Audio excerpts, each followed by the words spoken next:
వాహనదారులకు ట్రాఫిక్ పై అవగాహనకు ఆటోలతో అనౌన్స్మెంట్ ర్యాలీని ట్రాఫిక్ ఆధునీకరణ బారికేడ్స్ పరికరాలను జిల్లా ఎస్పీ విక్రాంత్ పాటిల్ ప్రారంభించారు. కర్నూలు జిల్లా పోలీస్ కార్యాలయంలో ఏర్పాటు చేసిన హెల్మెట్ పై అవగాహన rally, traffic safe awareness, cyber crime లాంటి బ్యానర్ల అవగాహన కార్యక్రమాన్ని ట్రాఫిక్ పోలీస్ ఏర్పాటు చేశారు.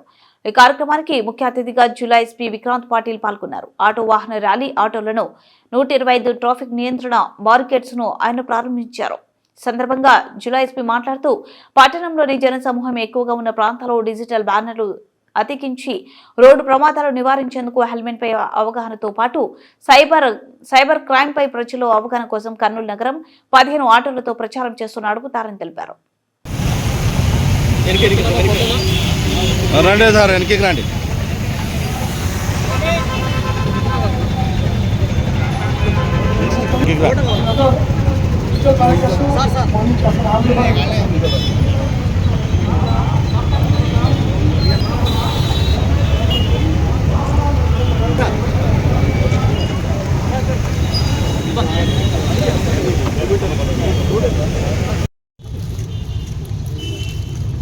Okay sir.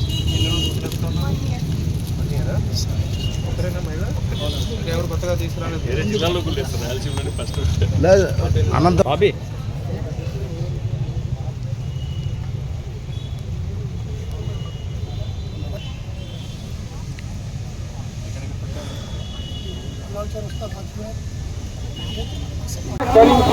వాహనం నడపడం వలన మీ ప్రాణాలతో పాటు మీ కుటుంబ భవిష్యత్తుకు కూడా మీరు భరోసా ఇచ్చిన వారు అవుతారు. ద్విచక్ర వాహనంపై ఇద్దరు కంటే ఎక్కువ మంది ప్రయాణించరాదు. సెల్ ఫోన్ మాట్లాడుతూ ఇతరులకు ఇబ్బంది కలిగించరాదు.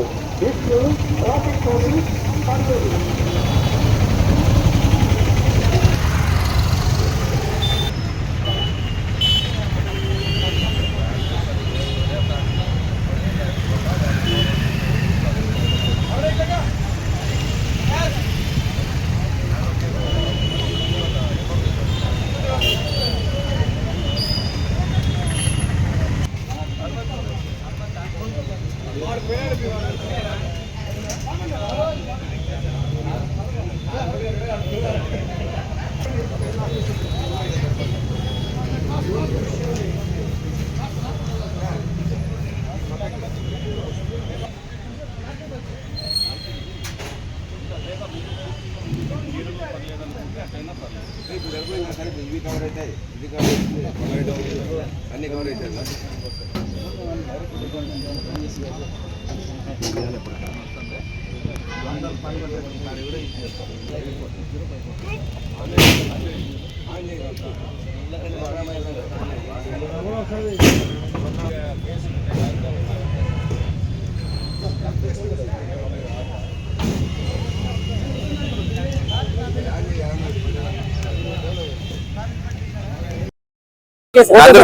అందరికీ నమస్కారం అండి. ఈరోజు కర్నూలు జిల్లా పోలీస్ తరఫున కర్నూలు టౌన్ ట్రాఫిక్ పోలీసుల ఇనిషియేటివ్ తో వేరియస్ ప్రోగ్రామ్స్ ఇనాగ్రేట్ చేస్తున్నాము. మొదటిగా ఈ ట్రాఫిక్ అవేర్నెస్ ఏముందో, హెల్మెట్ అవేర్నెస్ కావచ్చు, సేఫ్ డ్రైవింగ్ అవేర్నెస్ కావచ్చు, మన కర్నూలు టౌన్ ఆటో యూనియన్ వాళ్ళు ముందుకు వచ్చి మేము ఒక 10-15 ఆటోతో మేము మొత్తం ఈ రోజు మొత్తం అవేర్నెస్ బ్యానర్స్ కట్టుకొని టౌన్ అంతా తిరుగుతాము. ప్రజలందరికీ అవగాహన కల్పిస్తానని దారంతో అందరికీ ప్రజలకి అవేర్నెస్ ఇస్తారు. సో ఐ థ్యాంక్ మన కర్నూలు టౌన్ ఆటో యూనియన్ వాళ్ళకి నేను నా ధన్యవాదాలు. సో ప్రజల్లో ఇంకా కొంచెం అవగాహన పెంచాలి మనం ట్రాఫిక్ అవేర్నెస్ గురించి ప్లస్ హెల్మెట్ అవేర్నెస్ గురించి అని ఈరోజు మొదటిగా ఆ ఇనిషియేటివ్ ఇనాగ్రేట్ చేయడం జరిగింది. దీంతో పాటు మన కార్పొరేట్ సోషల్ రెస్పాన్సిబిలిటీ, ఇక్కడ లోకల్ డోనర్స్ సహకారంతో వేరియస్ ట్రాఫిక్ ఎక్విప్మెంట్స్ ఏమున్నాయో ఒక 4 డిజిటల్ బ్యానర్స్ అంటే మన మేజర్ జంక్షన్స్ ఏమున్నాయో బళ్ళారి చౌరస్తా కావచ్చు, అక్కడ బస్ స్టాండ్ కావచ్చు, అక్కడ హెల్మెట్ గురించి, డ్రంక్ అండ్ డ్రైవ్ గురించి కంటిన్యూస్లీ మెసేజ్